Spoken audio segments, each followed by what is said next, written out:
Alam mo yung nasa era ka na ng buhay mo na ayaw mo na lang mag-explain. Yung wala ka na lang pakialam. Yung gagawin mo na lang yung mga bagay na gusto mong gawin nang walang inaapahang iba.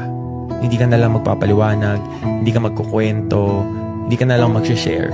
Nasa era ka na ng buhay mo na pinoprotektahan mo na yung peace of mind mo, yung puso mo, at yung happiness na natitira dyan sa buhay mo. Hanggat walang ambag sa buhay mo yung mga tao sa paligid mo, wag kang magpapaapekto. Hanggat ikaw yung bumibili ng bigas at ulam na kakainin mo, wag kang magpaapekto sa sasabihin ng ibang tao. Dito sa mundo, ganyan lang talaga. Yung mga walang ambag sa buhay mo, yan at yan ang may masasabi sa'yo.